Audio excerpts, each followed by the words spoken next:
Okay, this is the beginning of lesson 2.2.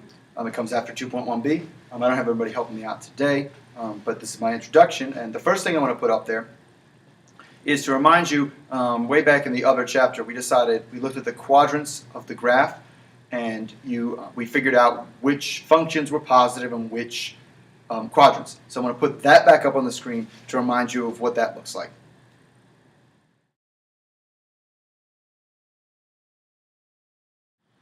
Okay, in order to find the sine, cosine, and tangent of angles that are not in the first quadrant up here, we're going to have to find something called reference angles. And the concept of reference angles is not that confusing to figure out. Finding them can get a little tricky, but figuring out what they are, but understanding them is not. So let's say we have something like a 120 degree angle. Okay, a 120 degree angle would be in standard position, would start on the x-axis, okay, and be 30 degrees more than 90. So it would be up here.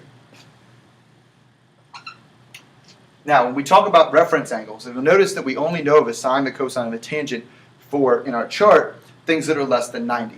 So we have to somehow relate this angle here. Mr. Mahmood, please contact the main office, Mr. Mahmood. Every day. So an angle that's less than 90. So the reference angle is the angle from the x-axis to the angle in question that's less than 90. So this is the only one that's less than 90. Otherwise, I'd have to come all the way around here or all the way up here. So in the second quadrant, this would be the reference angle. Likewise, in the other quadrants, you could have one down here. And in that case, this would be the reference angle, to the angle to the x-axis. Or if I had the angle down, so how do I call it? Down here in the fourth quadrant, this would be the reference angle. It's the reference that the angle makes to the x-axis, whether that be the positive x-axis or the negative x-axis. Now, those are going to help us find out the sine, the cosine, and the tangent, and consequently then the secant, the cosecant, and the cotangent for angles that are not in the first quadrant. So let's show you how that's going to work on the next slide. This is the problem we're going to solve up here. We're going to find the sine of 120 degrees. And in order to do that, we're going to have to use reference angles. In order to find reference angles, it's actually pretty simple. There's two formulas you need to remember. I wouldn't even say formulas. You're always doing the distance to the x-axis. The farther away the distance is the x-axis that the angle is. Well, the negative x-axis is the angle 180. And the positive x-axis is two angles. It could be 0 if I didn't rotate at all, or it could be 360 if I rotated all the way around and came back. So in order to find the reference angles, you just have to find the distance an angle is away from that either 180 or 360, depending on where it is. So the easiest way I'm going to solve this problem is by drawing the angle. We already drew that angle before. Since this angle is greater than 90, but less than 180. So I know it's going to be in this quadrant. So I'll draw it. I'll have my standard position, positive x-axis. That's one part of the angle. The terminal side of the angle is up here. Okay, and I know that this angle here is 120 degrees. Now remember I said we're finding the distance from, well, in this case, 180 because we're on this side of the graph. And over here the x-axis is 180 degrees because it's a half turn. So we take, in order to find the reference angle, in order to find this, the reference angle, which I'm going to call theta prime, that's what when you put a little apostrophe next to it, we call it prime. That's theta prime. In order to find theta prime, I'm going to do 180 minus 120, which in this case is 60. So theta prime, 60 degrees. Now, if the angle was down here at 180 minus whatever it was, you'd get something different. You get a negative number, but you could take the absolute value. Just keep in mind, you always just put the biggest number. It's either 180 or 360 or the angle that you're finding. Put the biggest number first because the reference angle has to be a positive angle. Anyway, the reference angle is 60. Okay, I'm going to erase some of this stuff here, and then I'm going to show you how you use the reference angle in the chart from our last class to find out what the sine of 120 is. Okay, Now we're ready. I just erased this. It like magically disappeared. Okay. Now, since we're in the second quadrant, remember the quadrants are 1, 2, 3, 4.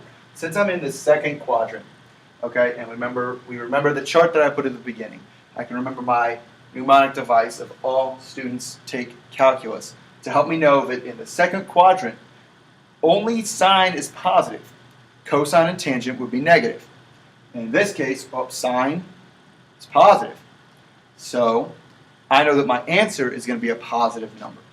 So I know that the sine of 120 is positive, so I don't have to put anything.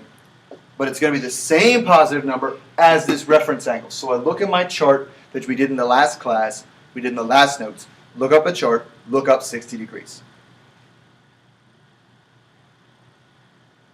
Okay, so you should have found that the sine of 60 is root 3 over 2. So the sine of 120 is also the square root of 3 over 2.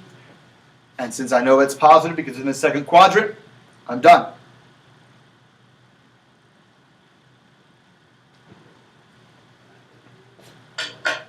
Okay, here's another example. I'm going to show 2 more examples. And each one I'm going to up a level of difficulty a little bit so we can get an example of as the problems get harder.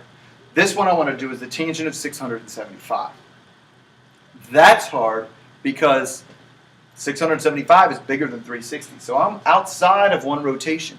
So the first thing I have to do is find the coterminal angle with 675 so that I can put it on my graph, so that I can find the reference angle, so that I can know what quadrant it's in, so I can know what the reference angle is, so I can look it up in my chart and use the right sign. So, first things first, I got to take 675 and find the coterminal angle. You find the coterminal angle by subtracting 360, because that's one full rotation. When you do that, you get, well, we'll do 5, 1, 315. So the tangent of 675 is the same as the tangent of 315. Now, what quadrant's 315 in? 315 is bigger than 90, so it has not in the first quadrant. It's bigger than 180, so it's not in the second quadrant. And it's bigger than 270, so it's not in the third quadrant. It has to be in the fourth quadrant. So let me draw that 315 degree angle. Something like that. We know this is 315. Okay, now in reality what happened was it wasn't really 315, it was 675. So the angle really went like this. It went around once and then around to get to the 315. And that gives us a 675.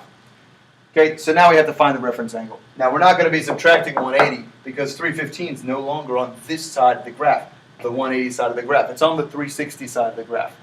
So we take 360 minus 315 to give us the reference angle. So it's 360 minus 315. That's going to give us 45 degrees. So the reference angle here is 45 degrees. So I know when I'm looking in the chart, I'm going to look under the 45 degree part. Now the question is whether or not this is going to be positive or negative. So I use my mnemonic device. All students take calculus.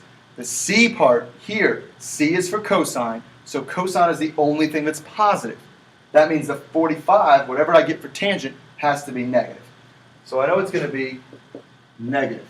Then I'm going to look in the chart to find what the cosine, what the tangent of 45 is. Right, it's 1. So negative 1 is the tangent of 315. Which in turn, I shouldn't stop, is the tangent of 675. Tangent 675 is negative 1. That's the final answer. Okay, so I lied to you a little bit and said there were 2 more problems. There was only 1 more problem because I forgot that your chart had secant, cosecant, cotangent on it. So that's all you have to know. So if you can do those things, finding the reference angle is probably the hardest part. We're going to work on that in class next time. Don't forget, I've given you your project. Your project is due October 24th. If you have any questions about that or these notes, please come see me. Okay.